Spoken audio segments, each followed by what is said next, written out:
Le restaurant étoilé est le genre d'endroit où le personnel plie votre serviette lorsque vous vous absentez aux toilettes. Nappe d'un blanc immaculé, conversation feutrée, une carte des vins qui coûte plus cher que mon prêt immobilier mensuel. Je regarde Chloé glisser ses doigts manucurés sur le lin, traçant des motifs invisibles pendant qu'elle prépare le terrain pour ce qui va suivre. Ses ongles sont des ovales parfaits, peints de cette nuance rose pâle qui crie le salon de beauté de luxe.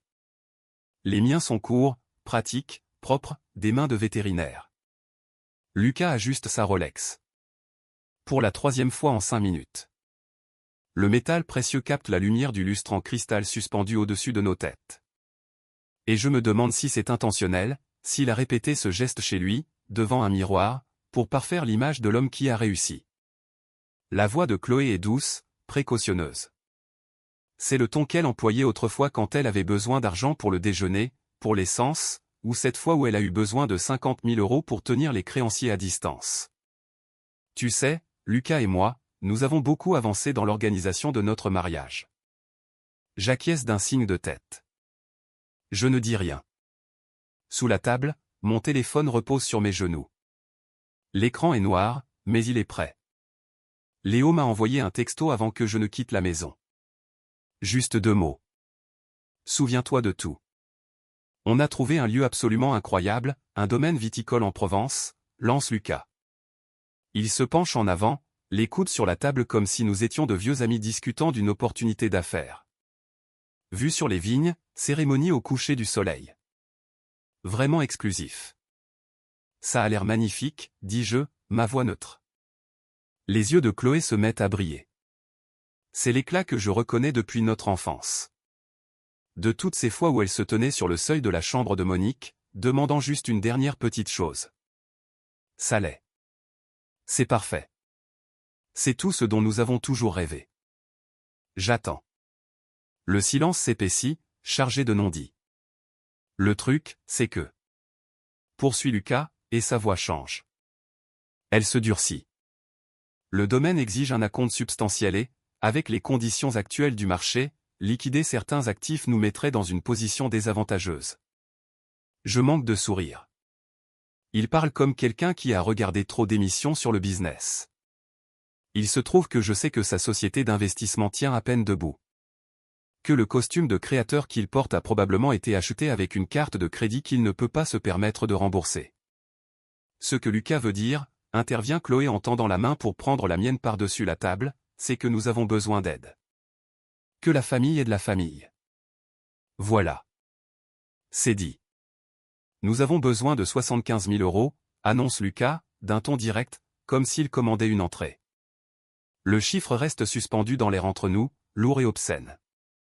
Je pense à la maison de campagne de Monique. Le pavillon de 4 chambres où Chloé et moi avons grandi. La maison qui est légalement la mienne maintenant, depuis exactement 1 mois. 1 mois que nous avons enterré Monique. 1 mois que je lui ai tenu la main pendant qu'elle rendait son dernier souffle. 1 mois que Chloé est arrivée à l'hôpital avec 20 minutes de retard. Mascara impeccable. Prétextant des embouteillages. En vendant la maison de Monique, dis-je doucement. Eh bien, oui. Chloé serre ma main. Sa paume est douce, hydratée. La mienne semble rêche contre la sienne. Tu as eu toute la maison, Manon. Il est juste que tu partages un peu de cette valeur avec ta famille. Juste. Je me souviens de mes 16 ans, de ma robe de bal de promo suspendue dans l'armoire, du corsage qui se fanait dans le réfrigérateur. Chloé avait 4 ans, elle brûlait de fièvre, et Monique était à son 2e emploi. Je suis resté à la maison, j'ai inventé une excuse de grippe pour mon cavalier. J'ai passé la nuit à appliquer des linges frais sur le front de ma petite sœur pendant qu'elle gémissait. Je me souviens de mes 23 ans, annulant un voyage à Portland avec des amis parce que Chloé avait besoin de quelqu'un pour se porter garant de son premier appartement. De mes 28 ans, vidant mon épargne pour couvrir ses dettes de carte de crédit. De mes 35 ans, mentant à Léo sur la destination de 5 000 €. De mes 41 ans, signant un chèque de 50 000 € pendant que Chloé sanglotait en parlant de faillite et de mauvaises décisions, promettant que c'était la dernière fois. La voix de Monique résonne dans ma mémoire, affaiblie par le cancer, mais ferme dans sa conviction. Manon, tu as assez donné. Quand est-ce que ce sera assez? C'est seulement juste, répète Lucas. Tu as eu toute la maison. Ce qu'il ne dit pas, c'est qu'il était là il y a 6 mois, arpentant le salon de Monique pendant qu'elle dormait à l'étage, sous morphine. Que je l'ai entendu, lui et Chloé, à travers le babyphone que j'avais installé pour écouter la respiration de ma mère. On pourrait abattre ce mur, avait dit Lucas. Ouvrir tout l'espace. Et remplacer cette cheminée moche par du marbre, avait ajouté Chloé. Quelque chose de moderne. Il planifiait les rénovations de la maison de ma mère pendant qu'elle se mourait un étage au-dessus d'eux. Monique aurait voulu ça pour moi, dit Chloé maintenant, et ses yeux s'emplissent de larmes. Parfait. Des larmes photogéniques qui ne font pas couler son maquillage. Elle aurait voulu me voir heureuse. Mon téléphone vibre contre ma cuisse. Le texto de Léo est court. Reste forte. Je peux offrir 15 000 €, dis-je. Ma voix est stable, calme. En guise de cadeau de mariage. Lucas a un petit rire. Un son bref et sec. Ça ne couvre même pas les fleurs. Le visage de Chloé change, juste une seconde. Les larmes disparaissent. Et quelque chose de froid passe dans ses yeux avant qu'elle ne se reprenne, avant que le masque ne se remette en place. Manon, s'il te plaît, nous sommes de la famille. 15 000 €, je répète. C'est ma dernière offre. À prendre ou à laisser. Le silence s'étire. Un serveur passe en glissant avec un plateau de verre à vin. À la table voisine, quelqu'un rit. La mâchoire de Lucas se contracte. Les doigts de Chloé se crispent sur la nappe. Ses ongles parfaits s'enfonçant dans le lin blanc comme des griffes. Tu es égoïste, dit-elle doucement. Après tout ce que j'ai traversé, après avoir perdu Monique. Je me lève, lisse ma veste, regarde ma petite sœur, celle que j'ai élevée plus que Monique ne l'a fait, celle pour qui je me suis sacrifié encore et encore et encore. À prendre ou à laisser, je dis à nouveau. Je laisse 3 billets de 20 € sur la table pour mon verre d'eau intact et je sors sous le soleil de l'après-midi. Mon téléphone déjà dans ma main, déjà ouvert sur l'enregistrement que j'ai fait de Lucas et Chloé dans la maison de Monique il y a 6 mois. Léo avait raison. Il est temps de se souvenir de tout. Léo le découvre un mercredi soir. Je suis assise à la table de la cuisine, une tasse de thé refroidie devant moi. L'album photo de Monique est ouvert. Des photos de Chloé bébé, souriant de toutes ses dents à 7 ans, radieuse dans sa robe de fin de lycée. Ma gorge se serre. Je continue de chercher le moment où tout a changé. Quand ma petite sœur est devenue quelqu'un que je ne reconnais plus. Manon. La voix de Léo me tire de mes pensées. Il se tient dans l'embrasure de la porte avec son ordinateur portable, son visage de comptable. Celui qui signifie qu'il a trouvé quelque chose dans les chiffres qui ne collent pas. Tu dois voir ça. Il pose l'ordinateur sur la table, le pousse vers moi. L'écran affiche un rapport de solvabilité. L'historique financier de Lucas Garnier exposé dans ses moindres détails. Dette de jeu. 53 000 € à un casino offshore. 18 000 autres à un certain, Gros Tommy, ce qui sonne comme le surnom de quelqu'un à qui personne ne veut devoir de l'argent. Continue de faire défiler, dit Léo. Investissement en crypto-monnaie. Des échecs. 85 000 € évaporés dans des monnaies numériques au nom comme Moonshot et Rocket Fuel. Le genre d'investissement qui promettent des richesses rapides et livre la faillite. Sa famille lui a coupé les vivres il y a 6 mois, dit Léo doucement. Il y a un dossier au tribunal. Son père a menacé de le faire déclarer financièrement incapable. Mes mains tremblent. Je pense à la Rolex de Lucas, à son costume de créateur, à la façon décontractée dont il a demandé 75 000 € comme si c'était de l'argent de poche. Tout était emprunté. Tout était faux. Il y a plus. Léo se penche, clique sur un autre onglet. Des messages textes. Toute une conversation entre Chloé et Lucas. Datée de 2 semaines avant l'embuscade du restaurant. Lucas, ta sœur ne nous donnera pas l'argent comme ça. Il nous faut un levier. Chloé, je sais, Manon. La culpabilité, ça marche. Elle s'est occupée de moi depuis ma naissance. Lucas, alors utilise-la. Obligation familiale. Souhait de mère décédée. Tout ce qui marche. Chloé, je pleurais. Ça la touche toujours. Je lis le texte 2 fois. 3 fois. Les mots ne changent pas. La main de Léo couvre la mienne. Je suis désolé. Mon téléphone sonne. Tante Geneviève, la sœur aînée de Monique, celle qui a envoyé une magnifique composition florale à l'enterrement et m'a dit à quel point Monique était fière de moi. Je réponds. Allô, tante Geneviève. Ne me dis pas « allô » sur ce ton. Sa voix est vive, froide. Je viens de raccrocher avec Chloé. Elle est anéantie. Manon, absolument anéantie. À propos de quoi? De ta cupidité. De la façon dont tu gardes tout pour toi pendant qu'elle n'a rien. Ta mère aurait honte. Les mots me frappent comme une gifle. Je serre le téléphone plus fort. Ce n'est pas ce qui se passe. Chloé m'a tout raconté. Comment tu as manipulé ta mère pendant qu'elle était malade? Comment tu l'as isolée du reste de la famille? Comment tu refuses de partager un seul centime de l'héritage? Rien de tout cela n'est vrai. C'est ta sœur, Manon, ta petite sœur, et tu la traites comme une étrangère. La voix de Geneviève se brise.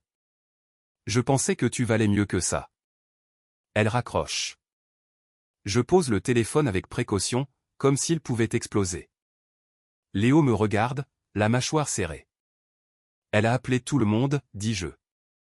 N'est-ce pas? Probablement. Il marque une pause.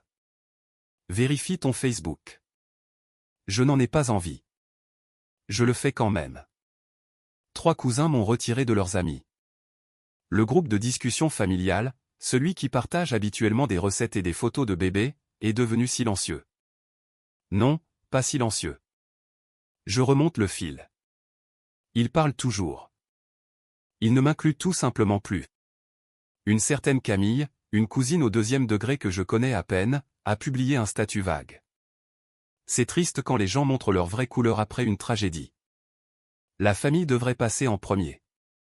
42 likes, 16 commentaires d'accord avec elle. La page Facebook de ma clinique a une nouvelle évaluation. 1 étoile. Anonyme. La docteure. Williams semble attentionné avec les animaux, mais apparemment, elle vole sa propre famille. On se demande de quoi d'autre elle est capable. Léo lit par-dessus mon épaule. Il dit un mot que je l'entends rarement prononcer. Ils sont en train de me détruire, je murmure. Ils essaient. Ils ferment l'ordinateur portable. La question est de savoir ce que nous allons faire. Je pense à la chambre d'hôpital de Monique.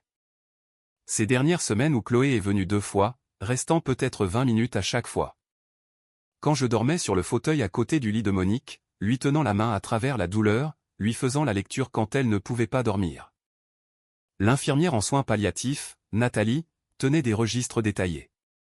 Je me souviens de ses yeux bienveillants, de ses mains douces. Vous êtes une bonne fille, m'a-t-elle dit. Votre mère le sait. Nous documentons tout, dis-je lentement. Tout ce qu'ils font, tout ce qu'ils ont dit. Léo hoche la tête. J'ai déjà commencé. Les messages textes, la réunion au restaurant, l'historique financier de Lucas. J'ai tout sauvegardé à 3 endroits différents. Mon téléphone vibre. Un message vocal de l'avocate de la famille, Valérie Dubois. Je le mets sur haut-parleur. Manon, c'est Valérie. J'ai reçu une lettre très intéressante aujourd'hui d'un avocat représentant votre sœur. Chloé menace de contester le testament. Je veux que vous sachiez que c'est totalement infondé. Le testament est blindé et votre mère était parfaitement saine d'esprit lorsqu'elle l'a rédigé. J'ai déjà vu ce genre de choses. C'est une tactique de pression. Ne la laissez pas fonctionner. Appelez-moi demain et nous discuterons des prochaines étapes. Le message vocal se termine. Ils vont faire traîner ça, dis-je. Rendre les choses aussi douloureuses que possible. Qu'ils essaient. La voix de Léo est dure. Nous avons la vérité de notre côté. Je conduis jusqu'au cimetière le lendemain matin. La tombe de Monique a encore l'air fraîche. L'herbe n'a pas entièrement repoussé sur la terre. La pierre tombale est simple, élégante. Son nom, ses dates, et la ligne qu'elle avait demandée. Mère et amie bien-aimée. Je m'assois par terre à côté d'elle, ignorant l'humidité qui s'infiltre dans mon jean. Je comprends maintenant, je lui dis. La maison, ce n'était pas juste de l'argent. C'était une protection. Tu savais que Chloé ferait ça. Tu savais que j'aurais besoin de quelque chose qu'il ne pourrait pas prendre. Le vent souffle dans les arbres. Un oiseau chante quelque part au-dessus. Je vais me battre, dis-je. Je ne les laisserai pas détruire ce que tu m'as laissé. Mon téléphone sonne. Valérie Dubois. Je voulais que vous entendiez cela directement, dit-elle quand je réponds. Votre mère est venue me voir 3 mois avant de mourir.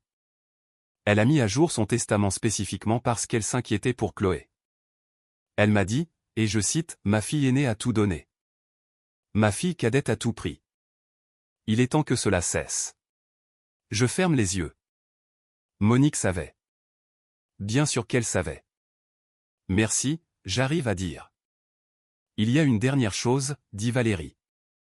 J'envoie une lettre de mise en demeure à Chloé et Lucas aujourd'hui.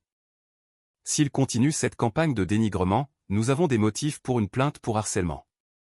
Après avoir raccroché, je reste un peu plus longtemps près de la tombe. Puis je me rends à ma clinique où mon associé, Claire, m'attend avec un café et une expression féroce. J'ai vu cette évaluation, dit-elle. Je l'ai déjà signalée comme fausse et j'ai appelé les autres associés. Nous allons publier une déclaration pour te soutenir. Tu n'es pas obligé de faire ça. Si, nous le sommes. Elle me tend le café. Nous sommes ta famille aussi, Manon. Le genre qui compte vraiment. Ce soir-là, 3 parents appellent. Des cousins qui me connaissent depuis l'enfance. Ils s'excusent. Ils disent que l'histoire de Chloé ne tenait pas la route une fois qu'ils y ont réfléchi. Ils se souviennent de qui était vraiment là pour Monique. Mais mon téléphone sonne avec une autre notification. La baby shower de ma cousine Rachel. L'invitation a été annulée. Chloé sera là et je ne veux pas de drame. Je suis désolé. Léo me trouve en train de fixer le message. Il ne dit rien, il m'enlace simplement et me serre dans ses bras pendant que je pleure enfin. 3 jours plus tard, la voix de Chloé au téléphone est différente. Plus douce, brisée. Manon, je suis tellement désolé. Elle pleure. De vrais pleurs, pas les larmes de comédienne du restaurant. J'ai été tellement stressé par le mariage, par l'argent, partout. J'ai dit des choses terribles. Je suis dans la cuisine, le téléphone collé à l'oreille, regardant Léo remplir le lave-vaisselle. Il lève les yeux et je vois l'avertissement dans son regard. Je veux juste arranger les choses, continue Chloé. On peut se voir? Juste nous 4. Lucas veut s'excuser aussi. On a trouvé une solution qui convient à tout le monde. Mon estomac se noue. Quelle sorte de solution? Viens juste dîner, s'il te plaît. Parlons comme une famille. Elle marque une pause. Il y a ce restaurant gastronomique spécialisé en viande que Lucas connaît. Très sympa. C'est nous qui invitons. Demain soir à 19h. Je devrais dire non. Tous mes instincts hurlent au danger, mais ensuite elle le dit. Les mots qui marchent toujours. Monique voudrait qu'on essaie au moins, non? Après avoir raccroché, Léo pose l'assiette qu'il tenait. Tu n'envisages pas sérieusement ça. Elle avait l'air sincère. Elle avait l'air désespérée. Il s'essuie les mains sur un torchon. C'est un piège, Manon. Tu n'en sais rien. Si, j'en sais quelque chose. Il sort son téléphone, tape quelque chose. C'est quoi le nom du restaurant? Je le lui dis. Je le regarde faire défiler ce qu'il lit. C'est un état à consentement unilatéral pour les enregistrements, dit-il. Le restaurant est de l'autre côté de la limite du département. Et alors? Alors on apporte une assurance. Il croise mon regard. Un téléphone réglé pour enregistrer, juste au cas où. L'idée me serre la poitrine. Ça me semble mal. Tu sais ce qui semble mal aussi? Ta sœur qui essaie de te voler ton héritage. Il pose son téléphone sur le comptoir. Nous ne le partagerons que si nous en avons besoin, mais si ça se passe comme je le pense, nous serons contents de l'avoir. Je passe la journée suivante à m'entraîner, debout devant le miroir de la salle de bain, regardant mon visage rester calme pendant que Léo me lance des scénarios impossibles. Signe ça, dit-il en agitant un morceau de papier. Non, dis-je. Ma voix ne tremble pas. Ta mère aurait honte de toi. Peut-être, je garde ma respiration stable, mais elle m'a laissé la maison pour une raison. Tu déchires cette famille. Je protège ce qu'elle voulait que j'aie. Le lendemain soir, quand nous arrivons sur le parking du restaurant gastronomique, j'ai un dossier dans mon sac, des copies du testament, l'enregistrement de la maison de Monique, des attestations de son médecin, de son infirmière en soins palliatifs, de sa meilleure amie, tout ce qui prouve que Chloé s'est à peine montrée pendant ces derniers mois. Le restaurant est tout en bois sombre et banquette en cuir. Cher. Le genre d'endroit où même la corbeille de pain coûte plus cher qu'un dîner ordinaire. Je les repère immédiatement. Pas Chloé et Lucas à la table. Deux hommes en costume au bar qui nous regardent entrer. Leur posture est trop alerte, trop concentrée. Ils ne sont pas là pour un steak. Des avocats, murmure Léo, sa main trouvant le creux de mon dos. Chloé fait un signe depuis une banquette d'angle, son sourire éclatant et parfait. Lucas se lève à notre approche, sa Rolex captant à nouveau la faible lumière. Vous êtes venu. Chloé me serre dans ses bras. Elle sent le parfum cher. Je suis si contente. Les entrées arrivent vite. Trop vite. Comme si elles avaient déjà été commandées. Calamar, cocktail de crevettes. Des choses que je n'ai pas choisies. Nous sommes vraiment désolés de la façon dont les choses se sont passées la dernière fois, dit Lucas. Il a coupé son steak en morceaux précis. N'en a mangé aucun. Les émotions étaient à vif. Nous avons réfléchi, ajoute Chloé. Elle tend la main pour prendre la mienne par-dessus la table. Au compromis, à ce qui est juste pour tout le monde. Ça y est. Lucas sort des papiers de sa veste, les pose à côté de mon assiette. Nos avocats ont rédigé quelque chose.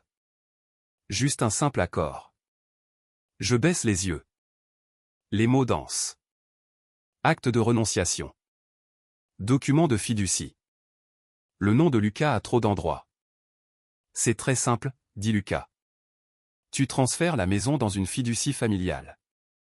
Nous en profitons tous. Tout le monde a sa juste part. Signe-le, c'est tout, murmure Chloé. Sa prise sur ma main se resserre. Répare ça, Manon, pour nous tous. Le mouvement de Léo est calme, délibéré. Il met la main dans sa poche, sort son téléphone et le pose sur la table. Écran vers le haut. Le point rouge d'enregistrement visible. Non, dit-il doucement. Le visage de Lucas devient blême. Qu'est-ce que c'est que ça? Une assurance. Léo fait un geste vers le bar. Les deux avocats sont déjà debout, rassemblant leurs affaires. Nous avons assez de preuves de coercition et de fraude. Les caméras de sécurité de ce restaurant aussi. Souriez, messieurs. Les avocats se déplacent rapidement maintenant. L'un d'eux laisse tomber de l'argent sur le bar. Ils sont partis avant que Lucas ne puisse les rappeler. Tu nous as enregistrés? La voix de Chloé craque. Pas de larmes cette fois. De fureur. Les gens aux tables voisines se retournent, regardent. Une femme en perle a sorti son téléphone. Oui. Je libère ma main de l'emprise de Chloé. Tout comme tu as essayé de me tendre une embuscade. Lucas se jette sur les papiers, mais Léo est plus rapide. Il les met hors de portée. Tu voudras les garder, me dit Léo. Des preuves. Ce n'est pas fini. Le murmure de Chloé est aigu, vicieux. Plus rien de doux en elle maintenant. Tu te crois si maligne, mais ce n'est pas fini. Lucas m'attrape le bras alors que je me lève. Ses doigts s'enfoncent. Tu ne peux pas faire ça. Léo est entre nous avant que je puisse cligner des yeux. Son corps est un mur, solide et inébranlable. Ne touchez pas ma femme. Le restaurant entier est devenu silencieux. Même les bruits de la cuisine ont cessé. Je regarde Chloé. Vraiment. Je la regarde. La petite sœur que j'ai élevée. La fillette de 4 ans avec la fièvre. L'adolescente qui avait besoin d'argent pour le déjeuner. Elle a disparu. Peut-être n'a-t-elle jamais vraiment existé. Ma petite sœur est morte, dis-je, et ma voix est stable, quand elle a choisi la cupidité plutôt que l'amour. Pas de culpabilité. Plus maintenant. Juste de la clarté. Nous sortons ensemble. La main de Léo chaude contre la mienne. Derrière nous, j'entends la voix de Chloé monter. Les explications désespérées de Lucas au directeur. Le murmure des autres clients sortant leur téléphone. L'air de la nuit est frais, pur. Je peux respirer à nouveau. Tu as bien fait, dit Léo. Le téléphone dans sa poche à tout. Chaque mot, chaque menace, chaque tentative de manipulation. Et l'acte de renonciation, avec ses conditions impossibles et les clauses de contrôle de Lucas, est en sécurité dans mon sac. Mais avant que nous n'atteignions la voiture, j'entends des pas rapides. En colère. Ce n'est pas fini. Siffle Chloé. Elle nous a suivis sur le parking. Le mascara coule maintenant. Ce masque parfait enfin fissuré. Tu m'entends? Ce n'est pas fini. Lucas est derrière elle, tendant la main. Sa main attrape ma veste. Léo s'interpose à nouveau. Solide, protecteur. Je croise le regard de Chloé par-dessus son épaule. Tu as raison, dis-je. Ce n'est pas fini. Mais ça le sera bientôt. Nous rentrons en silence. L'enregistrement est dans le téléphone de Léo. L'acte de renonciation est dans mon sac. Et quelque part derrière nous, ma sœur est en train de réaliser qu'elle a déjà perdu. Plus tard dans la nuit, le formulaire de plainte auprès de l'ordre des avocats repose sur la table de ma cuisine, un papier blanc impeccable couvert de mon écriture soignée. J'ai rempli des dizaines de formulaires médicaux dans ma carrière, mais celui-ci est différent. Chaque ligne que j'écris est un petit acte de guerre. Léo se penche par-dessus mon épaule, lisant alors que je tape les derniers détails sur le portail en ligne. Tu es sur des noms? Jason Mitchell et Rebecca Hartwell. Je n'ai pas besoin de vérifier mes notes. Ces deux avocats assis au bar du restaurant gastronomique sont gravés dans ma mémoire. Inscrits au barreau de cet État depuis 8 et 12 ans, respectivement. Tous deux auraient dû savoir qu'il ne fallait pas participer à une coercition documentée. Le curseur survole le bouton « Soumettre ». Mon doigt hésite. Ce que Monique aurait voulu n'a plus d'importance, dit Léo doucement. Il sait à quoi je pense. Que Monique a toujours préféré la paix. Qu'elle a passé toute sa vie à arranger les dégâts de Chloé, à maintenir des dîners de famille civilisés, à prétendre que tout allait bien. Ce qui compte, c'est ce qui est juste. Je clique sur « Soumettre ». L'écran de confirmation se charge. Numéro de dossier 2025 à 4471. Je fais une capture d'écran, l'ajoute au dossier sur mon bureau intitulé « Preuve ». Le dossier s'épaissit. Attestation du docteur Harrison documentant les 3 visites de Chloé pendant les 6 mois de soins palliatifs de Monique, comparé à ma présence quotidienne. Les registres infirmiers détaillés de Nathalie montrant qui était réellement là à 2 heures du matin quand Monique ne pouvait pas respirer, qui changeait ses draps, qui lui tenait la main. La déclaration écrite de Monsieur André sur Lucas photographiant la propriété depuis le trottoir 2 semaines avant la mort de Monique, un bloc-notes à la main, comme s'il planifiait déjà les rénovations. Mon téléphone sonne, numéro inconnu.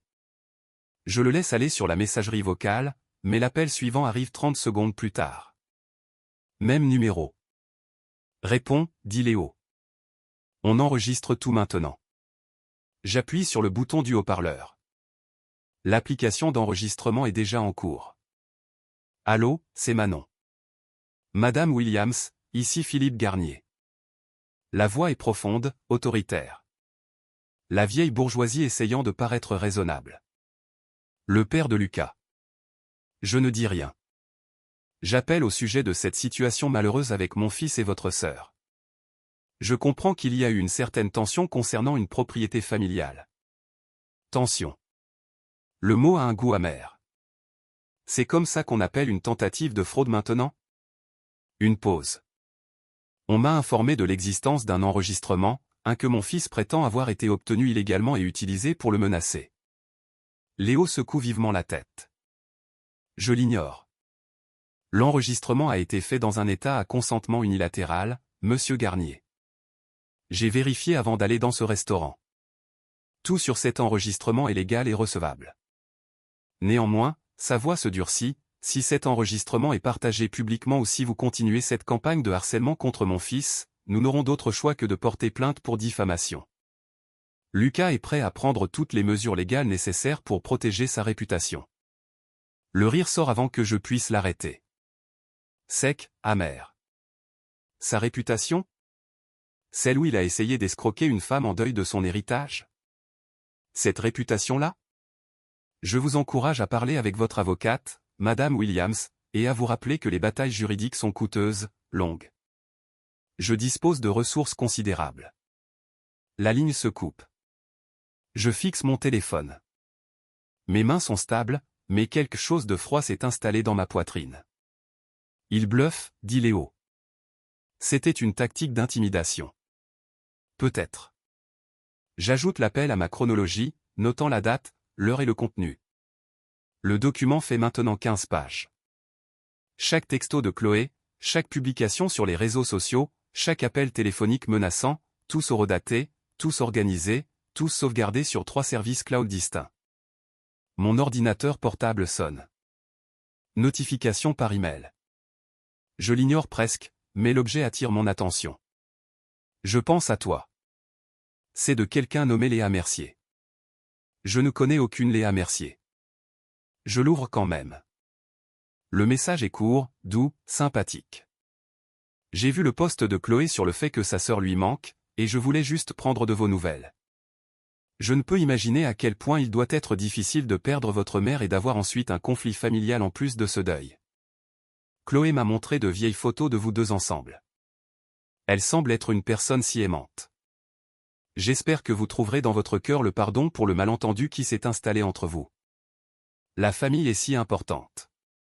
Je fais défiler vers le bas. La signature inclut un lien vers son compte Instagram. Léo le consulte déjà sur son téléphone. 147 commentaires sur ce post que Chloé a fait hier. Celui avec les photos d'enfance. Je n'ai pas besoin de regarder. Je sais quelle photo elle a utilisée. Nous deux à la plage. Moi l'aidant à apprendre à faire du vélo. Un matin de Noël quand elle avait 8 ans et que j'en avais 20. Moi avec mon sweat d'université. Elle en pyjama assorti que j'avais acheté avec mon salaire de caissière. Ma sœur qui m'a abandonné me manque, lit Léo. Celle qui a tout eu et ne m'a laissé avec rien d'autre que des souvenirs. Monique nous aimait toutes les deux, mais Manon n'aime qu'elle m'aime maintenant. Les commentaires sont pires. Des inconnus me traitant d'égoïste, de cupide, de mauvaise sœur, de honte. Je ferme l'ordinateur portable. On ne répond pas, dis-je. Ma voix semble lointaine. Pas publiquement. D'accord. Léo tape déjà sur son téléphone. Mais j'envoie les captures d'écran à notre avocate et à ta cousine Marie. Elle a posé des questions. Le reste de l'après-midi est flou. L'ami informaticien de Léo, un certain Thomas qui travaille en criminalistique numérique, passe pour imager mon disque dur. Préservez tout, dit-il, son équipement bourdonnant sur la table de ma cuisine. Texto, email, interaction sur les réseaux sociaux. Si cela va au tribunal, vous voulez une chaîne de possession claire. Mon téléphone vibre. Tante Geneviève. Je ne réponds pas. La notification de messagerie vocale apparaît 30 secondes plus tard. Manon, je veux juste comprendre. La voix de Geneviève est pâteuse, comme si elle avait pleuré. Chloé m'a montré des messages où tu menaçais de gâcher son mariage. Où tu disais des choses terribles sur Lucas. Elle est anéantie. Absolument anéantie. Je sais que tu es en deuil, ma chérie, mais ça ne te ressemble pas. Appelle-moi, s'il te plaît. Parlons-en avant que ça n'empire. Je sauvegarde le message vocal, l'ajoute au dossier de preuve. Elle ment à propos des messages, dis-je à Léo. Je n'ai jamais rien menacé. Je sais. Il tape furieusement sur son ordinateur portable maintenant, croisant les dates. Ce qui signifie que Chloé les a soit fabriqués, soit sortis de vrais messages complètement de leur contexte. Dans les deux cas, c'est une preuve de plus de son schéma de tromperie. Le soir arrive. Je suis à mon bureau, rédigeant des emails à mes cousins. Ni défensif, ni en colère, juste des faits. Date des soins palliatifs de Monique. Documentation de qui était présent. Copie du testament dûment expurgé. La vérité, exposée simplement et clairement pour quiconque veut bien la voir. Je ne les envoie pas encore. Notre avocate a dit d'attendre, de laisser Chloé creuser son trou plus profondément pendant que nous construisons notre dossier plus haut. Mon téléphone sonne à nouveau. Cette fois, c'est la clinique vétérinaire. Je n'ai presque pas envie de répondre, mais le docteur Stéphane est un associé. Je dois prendre son appel. Manon, nous devons parler de quelque chose. Sa voix est prudente. Professionnelle. Nous avons reçu une plainte par l'intermédiaire du Conseil de l'Ordre. Anonyme, prétendant que tu as été distraite au travail, que tu as fait une erreur de médication qui a mis en danger un patient. Mon estomac se serre. Ce n'est pas vrai. Je sais. Sa voix s'adoucit légèrement. J'ai vérifié. Tous tes dossiers sont parfaits. Chaque médicament est documenté et correct. Mais le conseil doit quand même enquêter. C'est la procédure. Combien de temps? 2 semaines, peut-être 3. Ça n'affectera pas ton travail ici. Nous savons tous que c'est sans fondement, mais je devais te le faire savoir. Après qu'il a raccroché, je reste assise, très immobile. Il sent son prix à ma clinique, à ma profession, la seule chose que j'ai construite qui n'a rien à voir avec la famille, l'héritage ou la maison de Monique. Léo me trouve là 20 minutes plus tard, fixant toujours mon téléphone. Ils deviennent désespérés, dit-il. J'acquiesce. Je ne peux pas encore parler. C'est bien, continue-t-il. Les gens désespérés font des erreurs. Et nous documentons chacune d'entre elles. L'invitation à la fête de fiançailles est toujours sur mon réfrigérateur. Club de campagne, tenue de soirée facultative. Mon nom est visiblement absent de la liste des invités, mais nous savons tous les deux que j'y serai. Je lance l'enregistrement sur mon téléphone. J'écoute la voix de Lucas. Signe-le, Manon. Le murmure pressant de Chloé. Les pas des avocats qui s'éloignent. La fête de fiançailles approche, et je suis prête. Le jour de la fête de fiançailles, le parking du club de campagne est rempli de voitures de luxe, des BMW, des Mercedes, une Tesla qui coûte probablement plus que mon salaire annuel. Léo se gare près de l'entrée, et je peux voir la lueur des lustres à travers les hautes fenêtres. À l'intérieur, la fête de fiançailles de Chloé bat son plein. « Tu es sûr de ça ?» demande Léo. Je vérifie mon téléphone. L'enregistrement est prêt à être lancé. Sûr. Nous marchons vers l'entrée ensemble. Mes mains sont stables. Cela me surprend. Je m'attendais à ce qu'elle tremble. Une demoiselle d'honneur nous bloque la porte avant que nous ne l'atteignions. Je la reconnais des publications Instagram de Chloé. Grande, blonde, portant une robe qui coûte plus cher que mon prêt immobilier. Son sourire est glacial. « Vous n'êtes pas la bienvenue ici, dit-elle. Je suis ici pour montrer à tout le monde la vérité, je lui dis. Ses yeux se plissent. Elle sort son téléphone et je sais qu'elle envoie un texto à Lucas. En quelques secondes, un agent de sécurité apparaît de l'intérieur. Uniforme bleu marine, radio à la ceinture. Il est jeune, peut-être 25 ans, et il a l'air mal à l'aise. « Madame, je vais devoir vous demander de partir, dit-il. Puis le directeur du club de campagne arrive. Plus âgé, cheveux argentés, portant un costume qui crie l'autorité. C'est un événement privé. Si vous ne partez pas immédiatement, nous appellerons la police pour violation de propriété. La main de Léo trouve la mienne, la serre une fois, puis il regarde le directeur avec ce visage calme de comptable qui est le sien. Nous sommes ici en tant que clients payants. Le directeur cligne des yeux. Pardon ? Nous aimerions prendre un verre au bar, continue Léo. Il sort son portefeuille, en extrait sa carte de crédit. Cela fait de nous des clients, pas des intrus. Je regarde l'expression du directeur changer. Il calcule, pèse les implications juridiques. Léo a raison, et nous le savons tous les deux. Le bar du club de campagne est techniquement ouvert à quiconque veut consommer. 2 martinis, dit Léo à l'agent de sécurité. Si ça ne vous dérange pas. La mâchoire du directeur se contracte, mais il fait un signe de tête à l'agent. Nous avons gagné du temps. Pas beaucoup, mais assez. À l'intérieur, la salle de bal est tout ce que Chloé voulait. Des roses blanches partout. Un quatuor à cordes jouant dans un coin. Des tables couvertes de nappes crème avec des accents dorés. Les invités sont le genre de personnes qui passent l'été sur la Côte d'Azur et l'hiver dans les Alpes. La famille de Lucas principalement. Son père se tient près du bar, tenant la cour avec plusieurs autres hommes en costume coûteux. Nous nous glissons le long du mur vers le système de sonorisation. Personne ne nous a encore remarqués. Tout le monde est concentré sur la petite scène à l'avant où Lucas ajuste un microphone. Puis-je avoir votre attention, s'il vous plaît? La voix de Lucas résonne dans les haut-parleurs. Le quatuor s'arrête de jouer. Les conversations s'éteignent. Tous les yeux se tournent vers lui. Chloé apparaît à ses côtés, radieuse dans une robe de cocktail blanche. Elle est rayonnante, jouant parfaitement le rôle de la fiancée bien-aimée. Je veux vous remercier tous d'être ici ce soir, continue Lucas. Chloé et moi sommes si reconnaissants de votre soutien alors que nous commençons ce voyage ensemble. Mon téléphone est sorti. Léo me cache de la vue pendant que je m'approche de l'ordinateur portable du DJ et que je connecte mon téléphone à la table de mixage avec un câble auxiliaire. Le véritable amour, dit Lucas, sa voix devenant douce et sirupeuse, signifie surmonter les obstacles. Cela signifie être solidaire contre ceux qui voudraient vous séparer. Même les membres de la famille qui laissent la jalousie empoisonner leur cœur. Des murmures parcourent la foule. Je vois tante Geneviève hocher la tête, tamponnant ses yeux avec un mouchoir. Mais nous sommes élevés au-dessus de cette négativité, continue Lucas. Nous avons choisi l'amour plutôt que l'amertume, le pardon plutôt que le ressentiment. J'appuie sur « play ».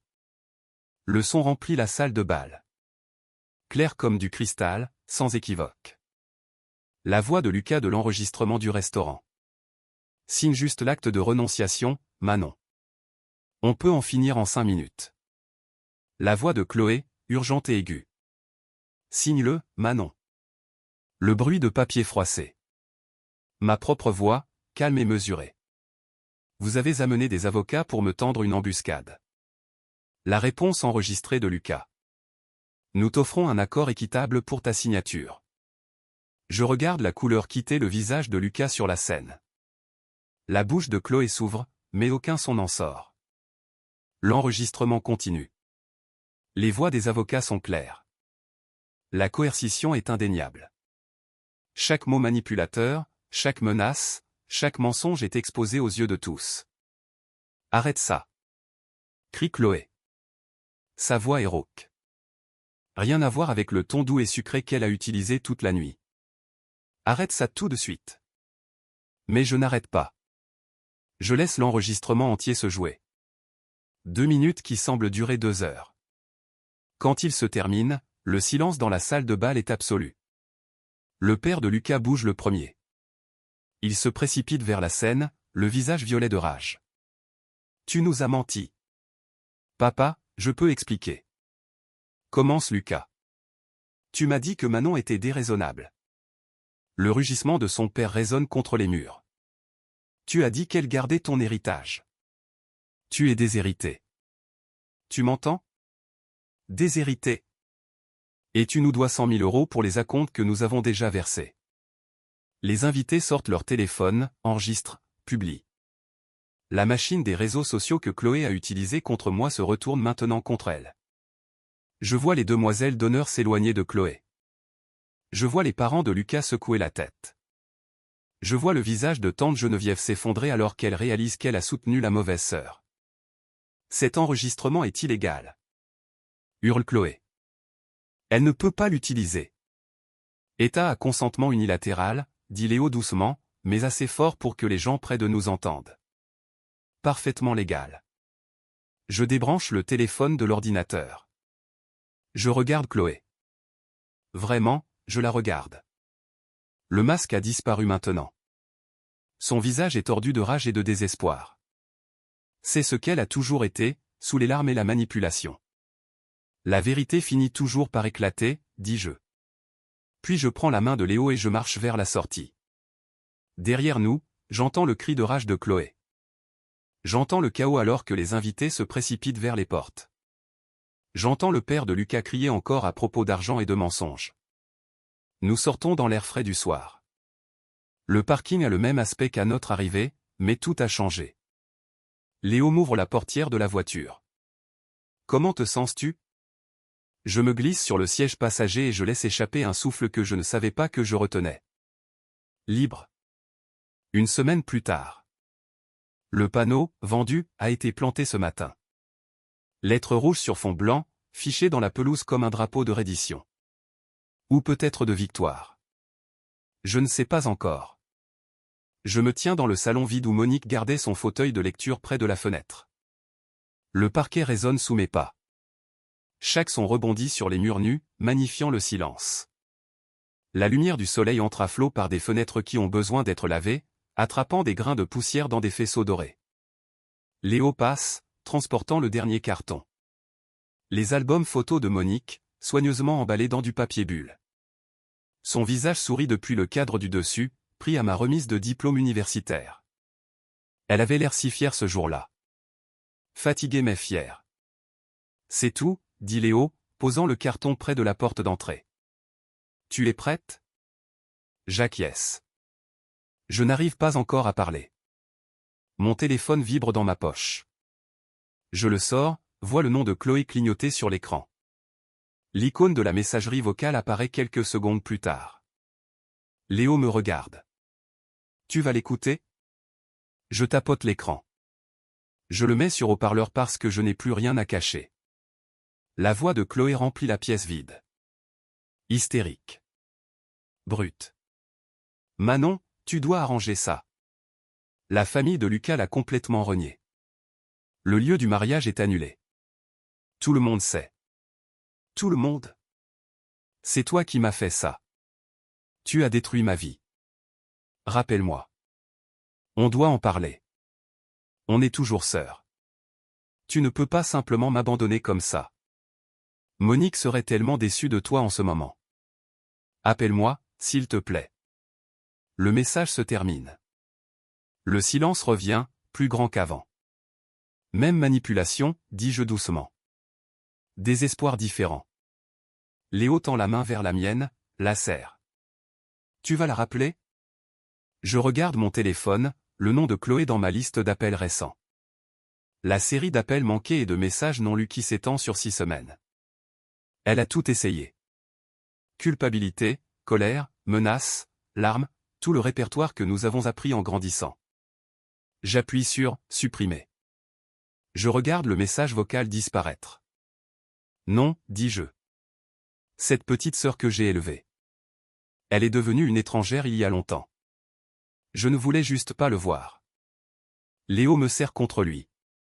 Je pose ma tête sur son épaule et je me laisse ressentir. Pas la culpabilité qu'elle veut que je ressente.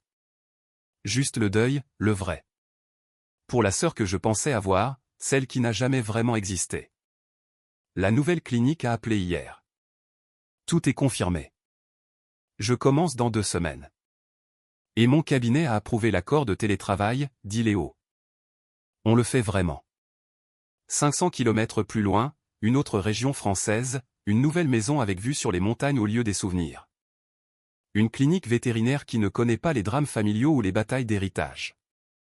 Des voisins qui ne chuchoteront pas quand je passerai. La thérapie commence le mois prochain. La docteure Morrison est spécialisée dans les traumatismes familiaux.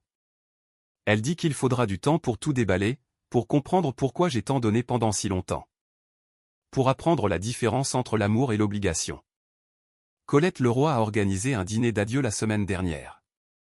La meilleure amie de Monique, celle qui a témoigné des visites minimales de Chloé à l'hôpital. Elle a pleuré en me serrant dans ses bras. Ta mère serait si fière de toi, a-t-elle murmuré. Elle t'a donné cette maison comme une protection. Tu le comprends enfin. 3 cousins se sont excusés. Ils ont dit qu'ils avaient d'abord cru au mensonge de Chloé, mais que l'enregistrement de la fête de fiançailles avait tout changé. Ils voient clair maintenant. Nous avons échangé nos nouveaux numéros de téléphone, promis de rester en contact. Peut-être le ferons-nous. Peut-être que la famille choisie fonctionne mieux que la famille de sang. Quoi qu'il en soit, le camion de déménagement tourne au ralenti dans l'allée. Léo regarde sa montre. On devrait y aller. Longue route devant nous. Je jette un dernier regard à cette pièce où Monique m'a appris à tresser les cheveux. Ce coin où Chloé et moi construisions des forts en oreiller. La cuisine où je préparais le dîner tous les soirs pendant que Monique faisait des doubles journées. Bon souvenir, mauvais souvenir. Tous à moi de les porter ou de les laisser derrière. Mon téléphone vibre à nouveau. Le numéro de Chloé. Je n'hésite pas cette fois. Bloquer le contact. Supprimer la conversation. Disparu. Léo tient la porte ouverte. La lumière du soleil se déverse sur le seuil. Chaude et brillante. Je sors, je ferme la porte à clé, je laisse tomber la clé dans la boîte à clé de l'agent immobilier. Nous roulons vers le lever du soleil, fenêtre baissée, la radio jouant quelque chose d'entraînant, la main de Léo chaude dans la mienne. Ce soir-là, dans notre nouvelle maison, avec des cartons encore non déballés, je sors mon journal. J'écris à la lueur d'une lampe, pendant que Léo assemble des meubles dans la pièce voisine. L'amour ne se mesure pas en euros ou en sacrifices. Monique le savait. Elle m'a donné la maison non pas comme un héritage mais comme une épreuve. Je l'ai enfin réussi. Certains m'ont traité d'égoïste. J'appelle ça de la survie. Le véritable amour exige des limites fermes contre ceux qui voudraient l'exploiter. Je ferme le journal. Je marche vers la fenêtre. Les montagnes se dressent au loin. Violette contre le ciel qui s'assombrit. Pas de souvenirs douloureux ici. Juste des possibilités. Léo apparaît à côté de moi. M'enlace la taille. Heureuse? Je me penche contre lui. Je sens le poids de la culpabilité se lever enfin. Oui. Heureuse.